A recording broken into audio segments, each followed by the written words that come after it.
سورہ رحمان کے اندر ایک آیت ہے کہ حل جزاء الاحسان الا الاحسان، کیا نیکی کا نیکی کے سوا کوئی بدلہ ہوتا ہے؟ کیا اچھائی کا اچھائی کے سوا کوئی بدلہ ہوتا ہے؟ یہ آیت میں نے کیوں پیش کی کہ جب میں اور آپ امام عصر کے لیے ہاتھ اٹھا کر خدا کے سامنے ان دعاؤں کو اس طرح سے پڑھیں گے تو یہ کون سا گھرانہ ہے جو بن مانگے عطا کرتا ہے؟ جو ان کی یاد میں بیٹھے گا ممکن ہے کہ امام اس کی یاد میں نہ ہو؟ ممکن نہیں ہے۔ جو ان کو اس طرح سے دعا میں یاد رکھے، جو ان کے لیے اس طرح سے دعا کرے، کیا ممکن ہے پلٹ کے امام اس کے لیے دعائیں نہ کریں؟ اچھا، میں اور آپ جو دعا کریں گے خدا دلوں کے حال سے واقف ہے، انشاءاللہ قبول کرنے والا ہے، لیکن بہرحال 1% چانس تو موجود ہے کہ میں دعا تو کروں شاید قبول نہ ہو، لیکن جب امام پلٹ کے میرے اور آپ کے لیے دعا کریں گے کیا وہاں پہ بھی یہ امکان ہے کہ خدا ان کی اس دعا کو قبول نہ کرے؟ وہاں کوئی امکان نہیں ہے، وہاں تو کوئی امکان نہیں ہے۔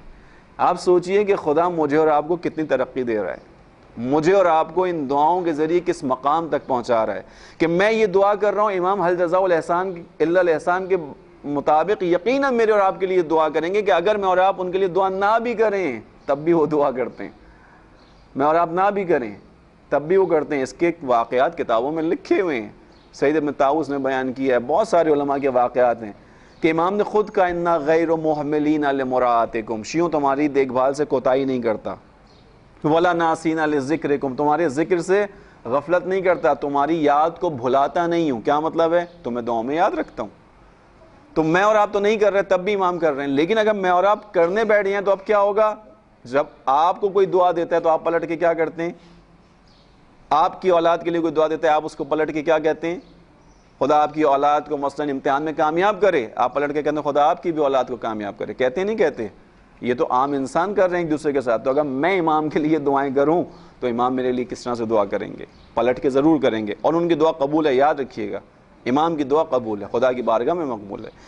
اب میں اور آپ اس طرح سے امام کے لیے دعا کرتے ہیں، یا جو روز جمعہ کی وہ ہے صلوات، اس میں جملے توجہ سے سنیے کہ ہم اور آپ کیا پڑھتے ہیں، اللہم اعز نصر مد فی عمرہ۔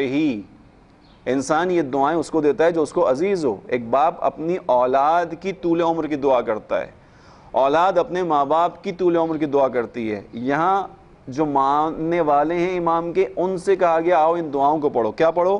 اللہم اعز نصر، خدا ان کی نصرت کو عزیز بنا، مد فی عمرہ، ان کی عمر میں ان کو طول عمر عنایت فرما، ان کی عمر میں اضافہ فرما، زین العرض بطول بقائہ، ان کے ذریعے سے، ان کی لمبی عمر کے ذریعے سے اپنی زمین کو زینت بخش دے، زینت بخش دے اپنی زمین کو۔ کس کے ذریعے سے؟ امام عصر کے ذریعے سے۔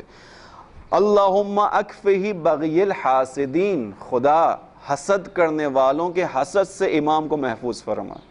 یہ آپ کیا کر رہے ہیں؟ اب آپ امام سے، امام کی آپ نے معرفت حاصل کی، معرفت کے بعد امام کی یاد سے اپنے دن کا آغاز کیا، پھر آپ امام کے اوپر درود بھیج رہے ہیں، یعنی اپنی عقیدت کا اظہار کر رہے ہیں۔ یہ دعا امام سے تعلق، رشتہ جوڑنے کا طریقہ سکھا رہی ہے۔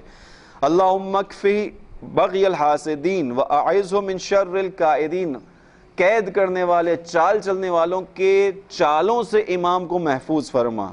اللہم آتہ فی نفسہ وذریتہ ما تقر بہ عینہ، خدا ان کو ان کے نفس میں، ان کی اولاد میں، ان کے شیعوں میں، ان کے ماننے والوں میں وہ چیز عطا فرما کہ جس میں ان کی آنکھوں کا سرور ہو، جس میں ان کی آنکھوں کی ٹھنڈک ہو، یعنی خدا انہیں ان کے شیعوں کے ذریعے سے، ان کے اولاد کے ذریعے سے، ان کے چاہنے والوں کے ذریعے سے سکون مرحمت فرما۔ توجہ کیجئے عزیزوں کہ آپ اور میں اپنے زمانے کے امام کے لیے کون سی دعائیں کرتے ہیں بیٹھ کے، یا کہا گیا کہ یہ دعائیں کرو۔